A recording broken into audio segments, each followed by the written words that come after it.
Hi, everybody. My name's Tim Johnson, and we're going to be talking today with LifeLine pilots, and you'll want to find out who they are and what they do. They're pretty amazing. We are in the neighborhood on PeoriaLife.com. We have a wide range of topics, and hey, this is our 100th show. Yay, we made it. This is my co-host, Stacy Borho. 45 shows on WMBD and what's that, 55 shows here on Peoria Life. That's right. Quick edition on Friday morning here. So let's introduce our guests. We have Andy Zeke and we have Annette Fisher of Lifeline Pilots. Welcome. Thanks for being here, guys. Thanks for having us. If you would explain what Lifeline Pilots is. Yeah, so we're a nonprofit organization. We're founded in 1981, and we're the oldest continuously operating humanitarian volunteer organization or flying organization in the country. Actually, there was a couple on the West Coast that started just after us. So we've been around for a long time. It was founded in Champaign, Illinois, and moved to Peoria in 19 years ago now. Out to the Peoria airport. So we cover a 10-state region in the central U.S. here. As far west as Minnesota and as far east as Ohio. And we facilitate free air transportation for patients with medical or humanitarian needs. And then we can also cover areas outside of our area. And we work with partner volunteer pilot organizations. So there's similar organizations around the country. On the East Coast, West Coast, and the central U.S. and down south. Actually, overall, there's over 70 volunteer pilot organizations in the country. Not all of them do medical missions like we do. Some of them people have heard of, the ones that fly dogs to reposition them around the country and things like that. But we can partner with those volunteer other organizations and get patients in and out of our region to either for appointments in our region or for appointments outside of our region. Wow. I was first introduced to you. My niece had gone through non-Hodgkin's lymphoma and flying down to Memphis to St. Jude's several times with pilots. And you go in their house and they still have a picture of the pilot and the family going down there. And just the connection that they made with that pilot was pretty amazing. Yeah, I'm a volunteer pilot for Lifeline as well, and I think that is the most rewarding aspect of the organization is to actually engage with the patients themselves. They're so appreciative of the service. It's free to them, and there's also a cool factor, right? They get to charter a private plane to their destination. It's unfortunate that it's usually for a reason that we would not like them to be traveling for. Right. But it is they do enjoy for the most part the private airplane trip. A lot of them have never been in a private airplane before in their lives, so they enjoy that. That's pretty cool. So do you work with all ages then? Is there any age range that you guys are specific? No, there is no age to? range, children or adults. The key element is that they all have either a medical or a humanitarian need. And there's a financial need requirement as well. So what is the humanitarian part of it? So an example is back on 9/11 when the air traffic in the United States was grounded. Lifeline actually carried tissue for patients that had needs. So we were allowed to fly. Commercial traffic was grounded, but we were allowed to fly. So that's one example. Aid trips to move supplies for disaster areas and things like that as well. So how many planes do you guys have that you use? So Lifeline doesn't actually own any planes. Okay. So our organization connects the need with the pilots, and the pilots are volunteers. Okay. They volunteer their time, their plane, and their expense of the trip actually to pull these missions off. So we've got several hundred pilots in our region. We've got over 1,000 pilots that have flown missions for us in the past. But right now there's currently several hundred pilots that do this, and they're all over the place. We have pilots in all of our states that we serve, and it really helps because you don't want a pilot from Illinois to fly all the way to Ohio to take somebody to Michigan. It's just not convenient. Sure. So our pilots, we find the pilots that generally take the missions are close to where the mission originates. Annette, you're the mission coordinator. Yes. What is a mission coordinator? I talk to the patients and I talk to the pilots. I take the applications from the patients, and then if they qualify, then I set their flights up and then let the pilots know that there's a flight that's going in that area, and then the pilots can volunteer for it, and then I connect the patients and the pilots to when that's the day of the flight, so that the pilots will pick them up and then take them to where they need to go. So how do people know? How do the patients know, or the whatever the medical need might be? How do they know to connect with you? They hear through the American Cancer Society. Maybe I got a call at 6:40 this morning from somebody that heard about us from the American Cancer Society, and she was wanting to see what it would take to get a flight. Social workers will call. I'm assuming they're Googling to find out what's going on. They'll call to see if it's something that their patient would qualify for. Word of mouth, Facebook. A lot of these people, depending on what kind of illnesses they have, they'll have their own Facebook groups, and they'll communicate through that too and say, hey, I know you're traveling a long way and I know it's hard. Call this organization, see if they can help you. Okay. Are you connected with like Child Life of St. Jude's or any of those others? Okay. Awesome.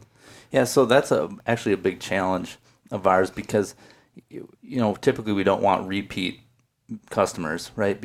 Or repeat passengers because they're going to treatment, and so really we want the word and the message about LifeLine and other volunteer pilot organizations to go to entities that can refer missions to us.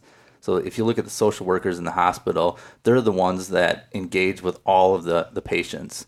They're working with patients that have needs, and if they're aware of LifeLine pilots, then they can provide that information on a constant basis to their patients. So we look for those type of organizations for outreach, and it's a big challenge. There's some indication that the number of the need out there is much greater than we're actually touching. There was a study done for an East or a West Coast organization that indicated to them that their coverage, even though they're doing thousands and thousands of missions a year on the West Coast, that they're still only touching a small percentage of the actual need. So outreach is our biggest challenge. Boy, when you talk, I've looked into being a pilot, and there's a lot of cost that's involved with keeping up a plane. Just one flight, there's a lot involved with that single flight. So how's the cost covered as far as the fuel and all the care of the planes? Yeah, so we fly under a specific set of rules for the FAA. So most of our pilots are private pilots, and that means they cannot accept reimbursement for flights. They cannot make money. You have to be a commercial pilot or an airline transport pilot to make money flying. So our pilots truly are volunteers. They don't get reimbursed for the flights. They pay for the fuel. They offer their time and their plane, and they pay for the maintenance of it. The funding that LifeLine Pilots gets specifically is for the operational expenses of LifeLine. So we've got full-time staff that coordinate the missions. We do outreach. We have to go get new pilots and things like that. That's what LifeLine does. We're an entity that connects the need with the volunteer pilots.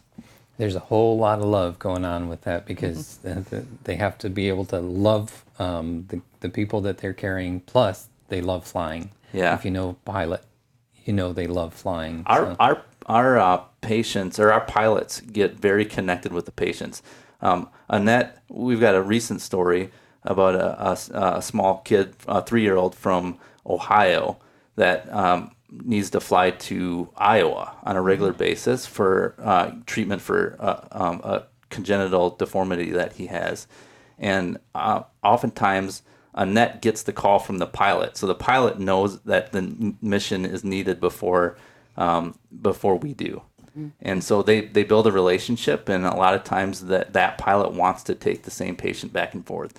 And with most pilots are actually looking for a justification for their hobby, right? And this is, I mean, it's an excellent thing for them to be able to do and really justify what's some consider an expensive hobby.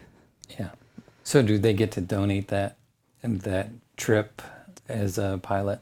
They do. They get to write off the expenses of the actual trip itself. So you can't write off the ownership of a plane or anything like that. Right. But the expenses of that mission, that flight, they can actually write off on their taxes. Awesome. Are you guys looking for pilots still?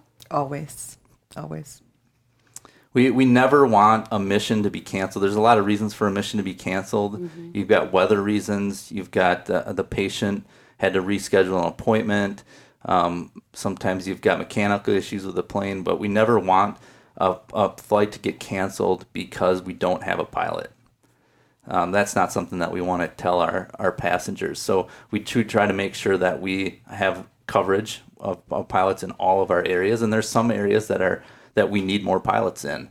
And then we're working to reach out to those regions and increase the number of pilots in that. So what are some of those areas that you're in need of? A good example, and Annette can probably give me a better indication, but we had one a couple months ago in northwest Minnesota, kind of a rural area that there's not a lot of people or pilots, and so that's one area, and I think we've got some down south that we need some more pilots as well. Yes, Missouri and Tennessee is a big one. We seem to be coordinating a lot of flights with another organization where they're coming up into Cleveland Clinic or even into Columbus for the Children's Hospital. And then we don't have enough pilots that come in through Tennessee to get them there. In fact, we share that state, and that's even one that's even a little low for pilots. A lot of it depends on how populated the state is and whether or not there's enough pilots in their small airports or their FBOs in order to get the volunteers to begin with. So that makes a big difference. Once in a while, we'll get where a patient will say, I'll drive into this, it might be 50 miles, but I'll drive over to this town if there's a better chance of getting a pilot out of this area. And sometimes that does help, but it makes a big difference in how many pilots you have in each area.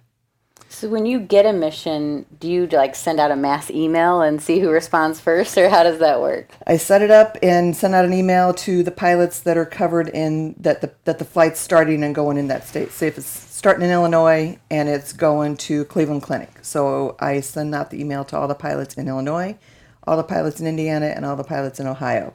And then they can go in and look at it and pick and choose, oh, I'm available this day, I can take this leg, or I need to fly over to this town anyway to do some business, so why don't I just put a patient on at the same time? So a lot of times that'll happen. We do get a lot of them where the pilots will call me because they're connected with the patients outside of us through Facebook and private messaging. And they'll say, hey, I just talked to this mom and this patient's going to need to fly. Put me on for this day when she lets you know. Because they haven't let me know, but the pilot knows. So I get several of them where they'll contact me and say, hey, I want this one when it comes up. There's just a lot of ones where they get connected. They fly them once or twice. Mm-hmm. They get to talking to them, or they may have a connection with whatever it is that that patient's fighting, whatever they're going for treatment for. Then the pilot may have a connection because they've had a family member that's had the same thing. So they get connected that way and form a bond, and then they'll want to keep flying them. A lot of the patients that fly maybe once every 3 months or once every 6 months for rechecks on appointments, then the pilot will see it and they'll grab it right away because they've flown them before. They get familiar with it. Yeah, a lot of times these are local people, right? So a lot of times, like my niece, they're flying out of Mendota, Ottawa, that area, so they have a local connection besides just, Yes, a lot of times that pilot might live right there where they're at, so they get to know them that way too. Yeah, and they might even know family members and stuff like that. Or friends, or maybe a friend is recommended, and somehow that connection's come up too, where they might have contacted us, but somebody else says, oh, you contacted them. This particular friend of mine flies for them, so maybe they can actually work that out. So you've flown a few flights yourself? Yeah. So that was another thing that I wanted to mention actually, is that If you look at commercial flying, here in central Illinois, we've specifically got Peoria, we've got Springfield, we've got Chicago, Quad Cities, and Bloomington, right? But the number of small airports in the area are much greater than that. So we can actually get much closer to the patient and get them much closer to the destination than a lot of commercial operations can. So that's another benefit. And I guess as far as my flying goes, I spend a lot of time with doing the board work, and I work during the week, my normal job. So I do get to fly every once in a while, but it's on weekends. And so the last mission was a good example of I had something else to do over in Indianapolis, and there was a patient that needed to go from Indianapolis to Rochester, Minnesota, the Mayo Clinic, and I gave her a ride to Chicago, and then another pilot picked her up in Chicago and took her the rest of the way. So it worked out perfect. I needed to be there anyway, and there was a patient that had a need, so I got to combine the two together. And it fell on a day that he could do it. So, and then he also rescued a patient. His first flight was, we had a patient that was coming back from Cleveland to Peoria, and the first leg pilot was able to get her into Indiana, and then the second leg pilot had starter problem on his plane after they were already in the air, so it was no way to let them know that we have to scramble on this one. So the first pilot was able to bring her over to Champaign and drop her off, and then I called him and said, hey, let's go rescue this patient and get her back to Peoria. So I ended up going with them, got to go with them and go over and meet her and pick her up and bring her back. So that was pretty cool. And we do usually want somebody else on board than just the pilot, right? If the patient needs something, the pilot isn't available to help provide any assistance. So we usually try to, recommend that somebody goes along as a co-pilot or just an aide. Caregiver or companion. They're allowed to bring a caregiver or companion. So just one other person with whoever's flying with the patient. It really depends on. We have a huge range in size of planes. Okay. We've got a couple jets, guys with jets, and then the majority are just 4-seat private small airplanes, and weight is an issue. So if you've got 3 people, you've got a child and 2 parents.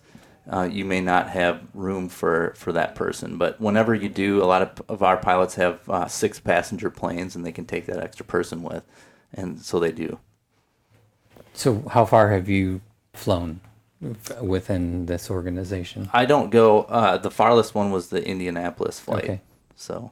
But you do take outside of your region, correct? Yeah, so we've recently taken a passenger out to the east side of Pennsylvania, to Willis Eye Institute. So that is, outside of our region, and we'll take a passenger halfway, and then the other pilot organization will pick them up and take them the rest of the way. So we typically stick with under 1,000 nautical miles. When you start talking about distances over that, it's multiple legs, and our planes don't fly as fast as commercial airliners do. They're flying at 35,000 feet at 500 and some miles an hour. And we don't. So when you start talking about those long distances, we get in the air faster, we can get closer to the patient, so it's actually faster a lot of the times than taking commercial flight. But when you start talking about long distances, going through security, waiting for your plane and get on, would be shorter. So we typically they stay under 1,000 nautical miles, and, we don't want them to be more than 3 legs. Okay. So I'm just listing a house, and they have a private airport right there. Are those the kind of pilots that you'd like to have? Are those that are in the private areas where, like down in Manitou, where there's no other airport around? Is that the kind of people that you want? Yeah, I mean, it's really about the plane and the pilot. Right now, we wouldn't typically fly out of a grass strip. We wouldn't tell a patient to go to a private airstrip somewhere and fly out of it. So that pilot would take his plane and go meet them at a small paved airport. Okay. And that's where they'll originate from, yeah. But it's really, it's, we've got pilots that have private airstrips that have very nice planes. You'd be surprised that they're flying out of these small little the airstrips, but they do. So what kind of stories do you have of some of the flights that you've done? Some of the stories. Recently, we just took a little boy on from Michigan to Wills Eye Institute in Pennsylvania. He had eye cancer. There's long terms that I can't technically pronounce. So basically, he had eye cancer. Michigan had done everything they could do for him, and he'd already lost one eye, and they were trying to save the sight in the other eye with new tumors. So they drove out on their first one. Mom was pregnant, little 3-year-old, and driving all the way out there, and the cost and the time that it took and the wear and tear on everybody was just too much. So she called. We were able to get them set up and get them a flight. So their second trip out there, we flew them out and flew them back. And then they went to schedule their third trip, and the insurance company decided they weren't paying at that point in time. So we had to put that on hold. Then we finally got that rescheduled and everything okayed, took them out there and then brought them back with the help of Angel Flight East, who's in Pennsylvania, so our pilot takes the first up to 300 miles, and their pilot takes the second up to 300 miles. And they come back, and that Friday night, she texted me, yeah, we got back fine. It was really bad, stormy, but we got back fine. And they got really good news. The tumors and the seeds are gone. Yay. So 3 treatments out there, and it saved his sight in his one eye, and he was able to, they were able to get back to their normal life. So it was pretty cool. That's awesome. And you've been with LifeLine for how long? 2 years in January. And have you gotten to take a lot of flights? A couple here and there. Yeah. Yeah, a couple here and there. I love to fly, so anytime somebody says, "Hey, let's go," I'm game. Your game. So I don't care what it's in. Let's just go fly. So. Yeah.